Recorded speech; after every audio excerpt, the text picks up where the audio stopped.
के लिए ये जानना जरूरी है कि आखिर राम मंदिर में चढ़ावे की रकम की काउंटिंग कैसे की जाती है, कैसे हर दिन लाखों करोड़ों रुपयों की गिनती की जाती है, कैसे 35 दान पात्रों से हासिल रकम को काउंटिंग रूम में पहुंचाया जाता है, क्या क्या प्रक्रिया है जिसको अपनाया जाता है। इस रिपोर्ट के जरिए पूरी व्यवस्था की पड़ताल हमने की है।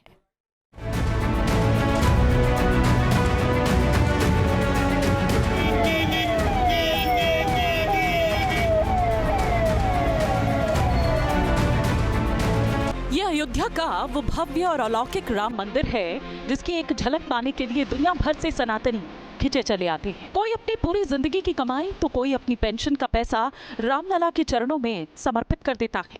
लेकिन आस्था के इस महासागर के पीछे मंदिर के ही गलियारे में कथित तौर पर भ्रष्टाचार की एक गुप्त कहानी लिखी जा रही थी।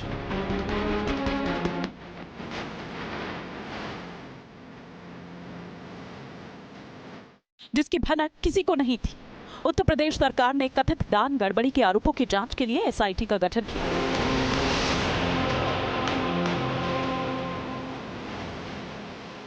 जांच के बीच ये सवाल भी उठ रहा है कि आखिर राम मंदिर में आने वाला दान कैसे जमा होता है, उसकी गिनती कैसे होती है और उस पर निगरानी का पूरा सिस्टम क्या है।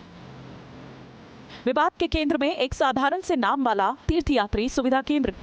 मुख्य मंदिर से करीब 200 मीटर की दूरी पर स्थित इस इमारत के तहखाने में एक काउंटिंग रूम है। मंदिर परिसर में लगे करीब 35 दान पेटियों से प्राप्त चंदे को इसी काउंटिंग रूम में लाया जाता है और गिना जाता है। दान पेटियां भरते ही उन्हें खाली कर दिया जाता है।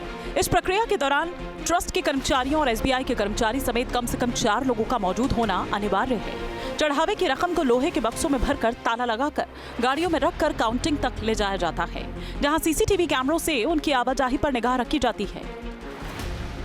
पूरी प्रक्रिया तय नियमों और निगरानी व्यवस्था के तहत संचालित की जाती है। गिनती के दौरान अलग अलग विभागों और बैंक प्रतिनिधियों की मौजूदगी सुनिश्चित की जाती है ताकि पारदर्शिता बनी रहे। सूत्रों के मुताबिक हर दिन मंदिर में करीब 1 लाख श्रद्धालु पहुंचते हैं। हर दिन चढ़ावे की गिनती 2 शिफ्ट्स में की जाती है। पहली शिफ्ट सुबह 8 बजे से लेकर दोपहर 2 बजे तक होती है। दूसरी शिफ्ट दोपहर 2 बजे से लेकर रात 8 बजे तक होती है।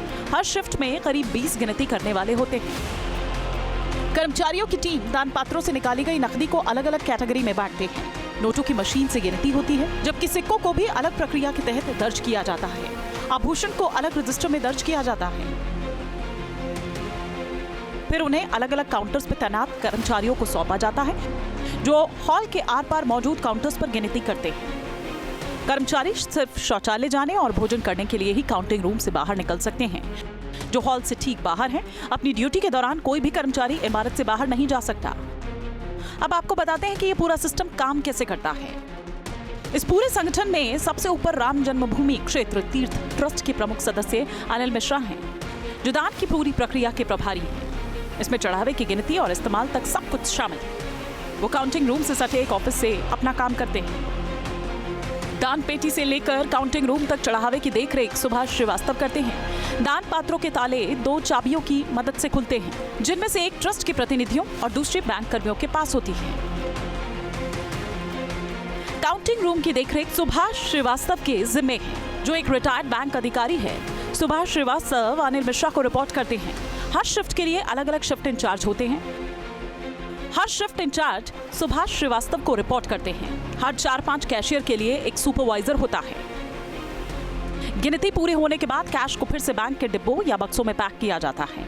उन्हें निगरानी में सील कर दिया जाता है, जिसके बाद इसे हर सुबह एसबीआई शाखा में ले जाया जाता है। बैंक वेरिफिकेशन करता है, फिर कैश को ट्रस्ट के दान खाते में जमा कर दिया जाता है। एसबीआई ट्रस्ट को जमा की गई राशि की सूचना भी देता है और खाते के रिकॉर्ड को अपडेट करता है। फिर भी सवाल यह है कि अगर पूरा सिस्टम इतना मजबूत है तो गड़बड़ी के आरोप आखिर सामने कैसे आए। एसआईटी ने अपनी जांच के दौरान मंदिर ट्रस्ट से जुड़े हुए कुछ लोगों से पूछताछ की।